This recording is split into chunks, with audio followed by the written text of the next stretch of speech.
Ойгон деген YouTube каналындагы Азамат абаз чыгарып аткан ушул Ташкент Эмиль абаздын капитан сортундагы карагаттын көчөттөрү бул жерде.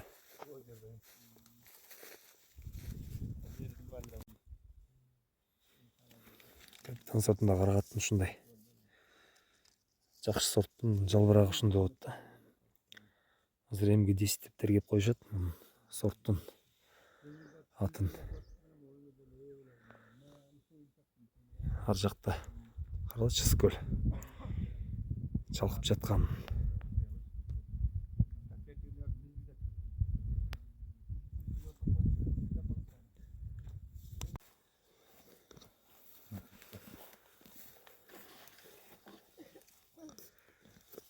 Карагат. Тоска сенде так. Сенде. Намаларда.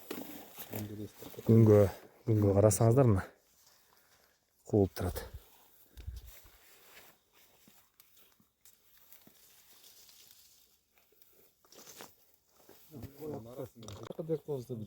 Бир күндө 10-12 чака. Бир чака канча килограмм чыгат да? 6-7 килограмм чыгат.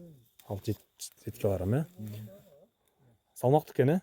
Берки карагаттан батыраак болот го дейм. Бул кесип сат бирок батыраак болот да. Мындай эме чакага аштап малина тергендей бияка чоң чаканы коюп коюп муну жалбырагы жок. отуруп алганда жетпей калат экен да буга. Жакшы экен ала. Жакшы. Мына бул жерде жекелеп турат. Жаксыңарбы? Ишиңер болсун. Ассаламу алейкум. Муну Эмиль отургузгандан кийин биринчи жылы кесип салыш керек дегенге кандай карайсыз? Туурабы ошол? Негизи аргы маргына айтат. Кесип салсаң да болот, кеспей койсоң экинчи жылы кичинеден байлай баштайт. Кесип салганда кайра Быжырап чыгат, э? 5-6 бутак чыгат, анан бир жыл кичинеден азаттап калат да. Айырмасы эле ошол. Аргы маргына айтат. Кеспей койсок деле чыгат экен да түйүнөн анда. Кеспей койсоң деле чыгат. Түшүнүктүү. Там ушундай там.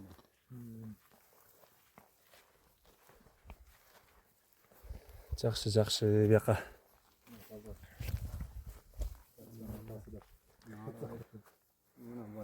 Тоң району Эмиль абаздын капитан аттуу карагат сортун айтканда өзү менен көрүп келип, өмөсүн көрүп. Эмиль таза сорт. Маалымат алып келгенбиз.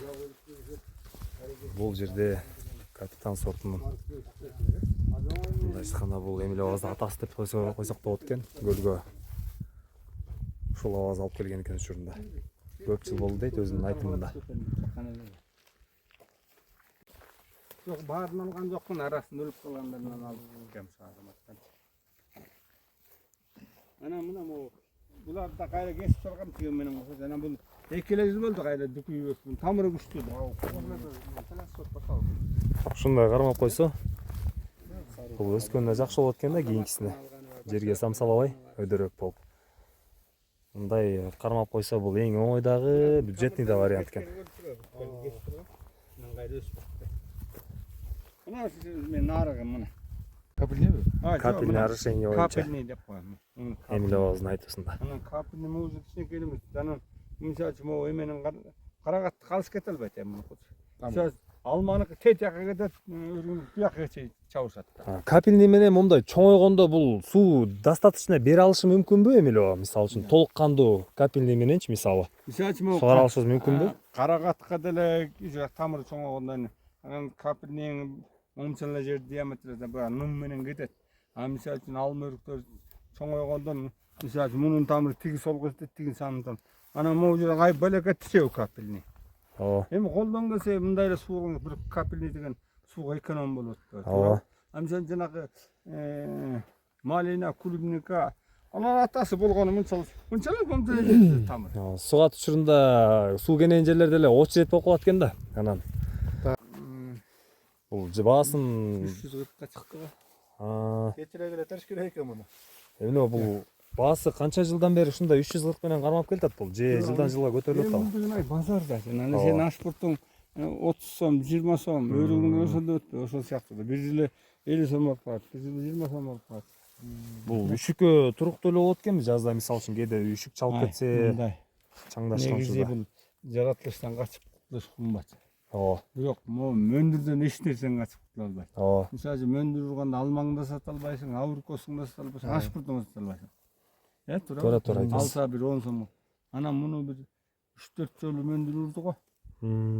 Анан буну сен деген мен ойлочумун муну кичинекей неменен мөндүр тийгенде бук деп буйтайт го депчи.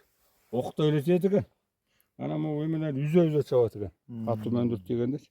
Анан кээ бирлери чала болгон эмелер анан анан чийит экен. ооба удар болуп калды да. Анан түшүп калат экен, анан калган. Ошондо 50-60% калат экен. Сары болуп айлаганын көрдүңбү? ооба Сарысы да бар bunun. Не то что кара эмес, сары. Алдыра күйүлүп калат ал. Анан карап турсаң жалбырактары ушундай. Эмиле жана мисалы тиккендердин айтымында чаңдаш үчүн да башка карагаттын башка сортун тип коюш керек деп атат да. Буга кандай карайсыз? Же өзү эле бул башка мөмөлөрдөн деле? Бул деген эми негизи колдон келсе ары менен эметип атышпайбы? ооба Анан менде ары деле жок чынында. Бирок ары бар деген жапай арлык. Удайга шуурлеп айлап атат. Анан агым ар кандай эмес экен. Негизи башка сорттун билбейм. Негизи башка сорттор действиесин бирок ары действие берет. Затлышында ошондой. ооба Муну гүлдөп атканда сугарбай коюш керекпи же амнанда эмес.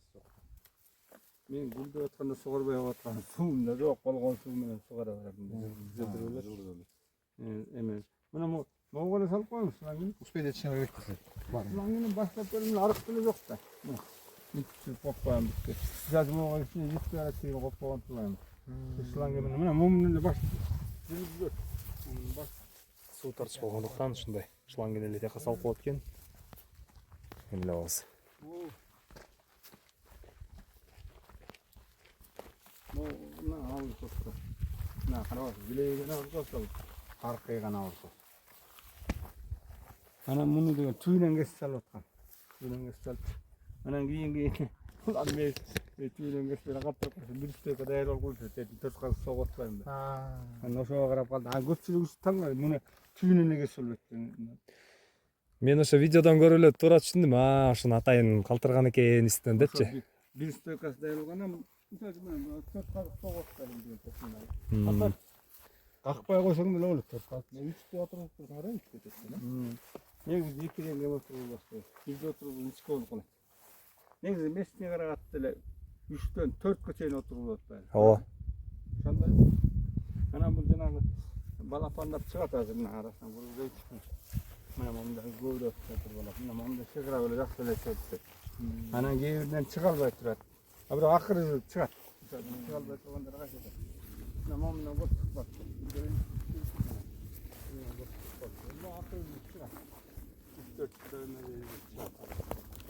Bunlar ikinci yıl, üçüncü yıl vardı.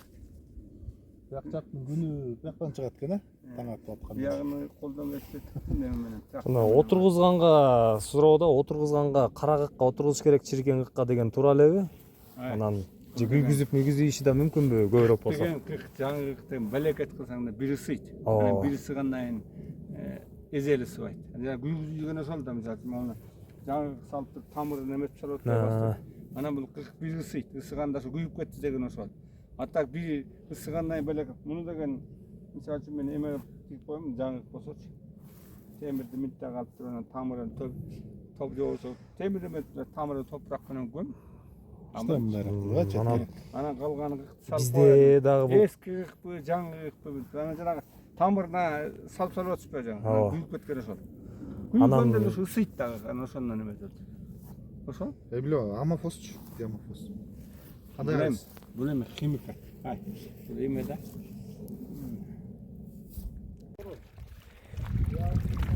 Эмилеовго келген суу. Эмилеова бул суу канча километрден келет бул суу? 5 километрден. 5 километрден өт жактан. Суу түтүктөрү менен келет ушундай, Колго чапканбыз. Эмне деген эмгек? Мына Караңыздарчы. момун сайзы белгилери тартылган, мына момун шлангыны. Мына болгон суу ушул эле. Шуну 5 километрден аттар. 32 келип аткан суу. Шумен сугап төшкөн.